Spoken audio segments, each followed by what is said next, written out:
After going through the entire animation process and following each step in this tutorial, we can finally play our finished animation.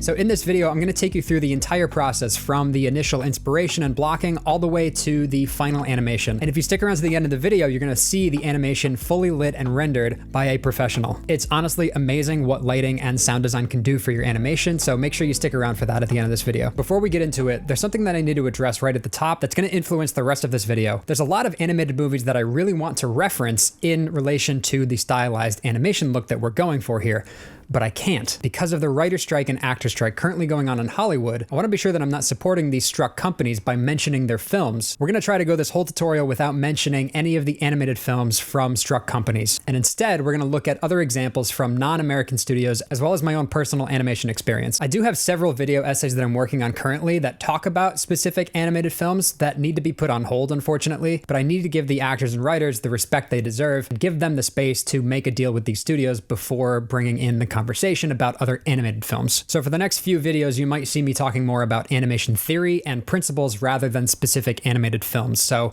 just bear with me. This is a weird time for everyone in Hollywood. Yeah, we're just gonna go ahead and get into this tutorial and see what we can do. Hi, Noah the editor here. Just wanted to clarify that this video is more of a breakdown than an actual step-by-step tutorial. I wanted to make it pretty general so that if you wanted to stylize your own animation, this would be the way that you can approach it. And it's not going to be something that you can just copy and paste to different animations. This is something that is more template for you to go through the motions of when you're trying to figure out how to stylize your animation. So back to clean shaven now. Before we get right into animating, which I know you're very eager to do, we have to stop and think about what our inspiration is for this animation. When you go to stylize your animation, it's important to have an understanding of the artistic medium of animation and to figure out what inspiration you want to take from which sources. If your animation is inspired by Japanese animation, go frame by frame on some Japanese animated films on YouTube. You can use the period and the comma keys to step through it frame by frame and really pay attention to the composition, the animation style, as well as how many frames they're holding on specific poses. For this video, I wanted to pick a character to animate that wasn't predominantly featured in an American animation studio,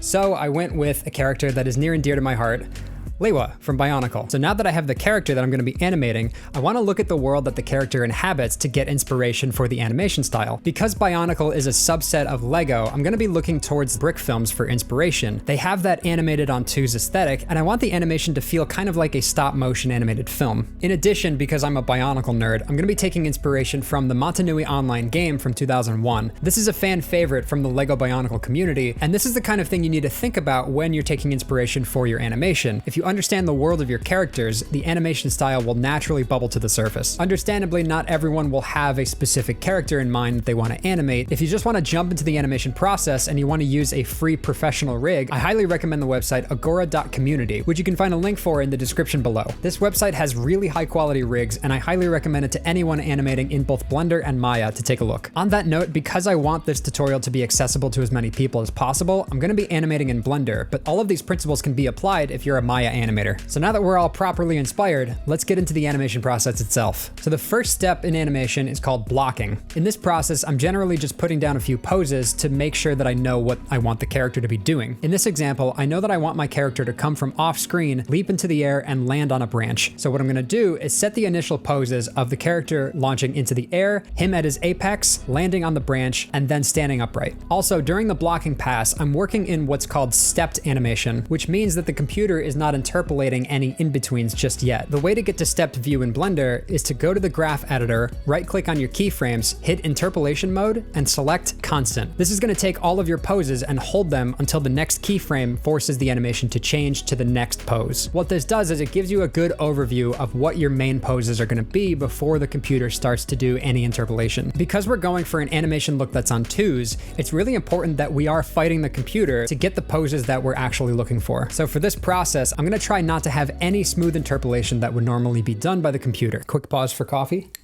So now that we've blocked the animation, let's move into the next portion, keyframing. In animation, keyframes are the main poses in your animation that the rest of the animation is built around. We've started kind of doing this in the blocking section, but now I'm really going to focus on things like strong silhouettes, asymmetrical posing, etc. A good tip for keyframing is to make sure that your poses are readable even if the character was in complete silhouette. So if you have an arm that's kind of in front of the body, try moving it just a little bit outside of the body so you can see it if you have it just as an outline. Because this movement is so so fast, it's important to have poses that are not only appealing, but really clear. For example, I know I want the character's arms to be down by his side at the start of the clip, and then when he gets to the apex of the pose, I want his arms to be held out. So you get the idea that he's flinging himself up into the air. So now we have the same frames that we had in blocking, but the keyframes are much stronger and more clear. We're gonna move on to the next step, which is called in-betweens. In-betweens is an important part of the animation process where you're adding in frames that surround the main keyframes to get the animation in and out of these poses. At this stage, I'm gonna start tracking my arcs, which basically means that if the body is moving from screen left to screen right, I wanna make sure that the motion is in a smooth arc-like shape. In Blender, this feature is called motion paths. I'll usually select a body part like the hips, which is kind of the center of gravity of the character, go into the object properties, and under motion paths, I'm gonna select the ins and outs of the keyframe range and then hit calculate. This allows me to see the arc of the hips from the start to the end frame. When I add an in-between, the arc will change depending on where I put the next in-between. This is a really helpful tool to trace out the path that your character is gonna be taking, especially when they're moving over a great distance. Here's a pro tip for in-betweens. If you wanna have an ease in and ease out, what I like to do is set 2 keyframes for my movement, right-click on the keyframes, go to interpolation mode, and go back to linear. Next, I'll set a 3rd keyframe somewhere in between the keyframes, but leaning towards one of the keyframes instead of smack dab in the middle. I'll set this keyframe and then take that middle keyframe and start to slide it towards the middle again. What this does in the graph editor is it creates a nice ease in or ease out that's really quick and easy. After this, I'll set the keyframe interpolation back to constant, and now we have a really solid ease in or ease out that doesn't really break a sweat. So I'm gonna be staying in this stepped mode for the entire animation process, and every 2 frames I'm gonna be adding a new breakdown. The way that I like to work is if I have keyframes on, let's say frame 1 and then frame 9, I'll start with a new in-between on frame 5, get a pose that's kind of in the middle of the other 2 poses, and then start to subdivide from there. So I'll then go to frame 7, work on that pose, jump back to frame 3 and work on that initial pose, and try to make sure that the poses from 1 to 9 are all working together. It's a lot easier to do this than to try to go straight ahead from frame 1 to 3 to 5 to 7, and then hopefully try to hit 9. I find it a little easier if you're subdividing the frames from there. So after all the hard work of animating this 3-second clip, we have something that looks like this.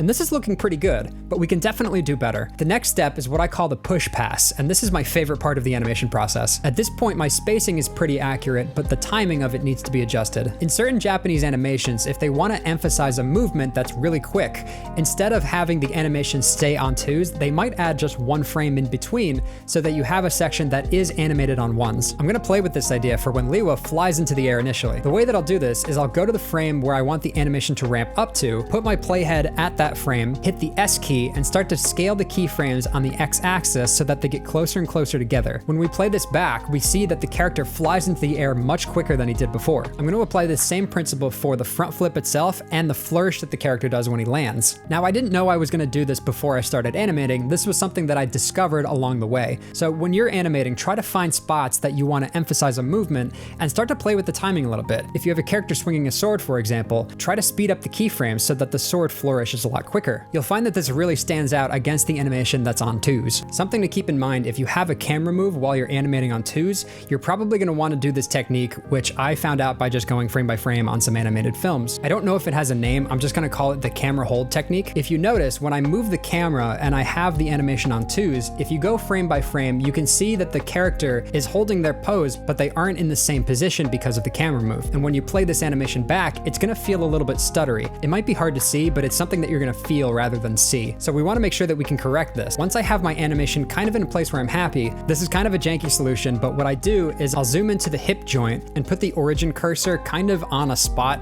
near the toolbar, and I'll literally just kind of like put my finger on the screen, and then I'll go to the next frame and then just drag that root joint back to where my finger is on the screen. It's, again, super janky, but this is something you're really gonna feel and not see, so I don't really mind doing it this super quick way. I won't be doing this on every frame, but I will be doing this on the frames where the camera is moving the most, and I wanna make sure that the pose is still legible. So notably, this is gonna be when the character is flying up into the apex pose, and also when the character comes down and lands on the branch. If we frame through the before and afters, you can see the difference in what I'm talking about, and it's something that you're really gonna feel when the animation is played at full speed. Noticeably, you're gonna see the poses a lot more than you would when we didn't have that correction. If someone has a better way to do this in Blender, I would love to hear, so please leave a comment and tell me how to do this. So now that we've taken our push pass, we can finally finally move on to the last stage, which is polish. In this part of the process, I'm going to be going into the animation and fine-tuning a lot of the details. So a lot of the head movements, the hand movements, a lot of stuff that would be considered secondary animation. I'm going to go in and start to really hone in on those details. In addition, I'm going to be borrowing a technique that I saw in the Matanui online game where the character's axe swinging through the dark has this like white streak that goes across. So I'm going to try to do that with the grease pencil in Blender. I don't really have the technical know-how to explain the grease pencil, so I'm going to link to a tutorial in the description that is super helpful and can explain it way better than I ever could. But basically the idea is I want an action line to emphasize the movement at the end where the character lands on the branch and flourishes his axe. So what I'm going to do here on the frames that are really close together that I adjusted the timing on, I'm going to add this hand-drawn action line to lead your eye from one pose to the other. This is a technique that's used all the time in animation called smear frames, and oftentimes this is used in 2D animation to replace motion blur. So I'm going to be using this technique for the axe to emphasize this movement. Things like this are what's done in the polish phase. I'm not really going to do this until I get to this part of the process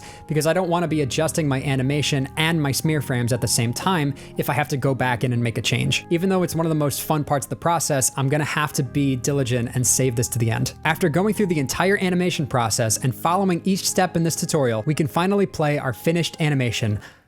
But we're not quite done. See, the final part of the animation process is the actual lighting and rendering of the animation, as well as the sound design. I was lucky enough to connect with another Bionicle fan who goes by Iconic Stills. This artist has done some incredible work in the Bionicle sphere, including a run of 55 posters of the characters in Bionicle. I sent the project files over to them, and what they sent back was one of the coolest things I have ever seen with my animations. So using all of these steps, this is how I push my animation to become more stylized. If you like animation breakdowns like this, please consider subscribing to the channel, and let's close out with the final animation with lighting and sound design.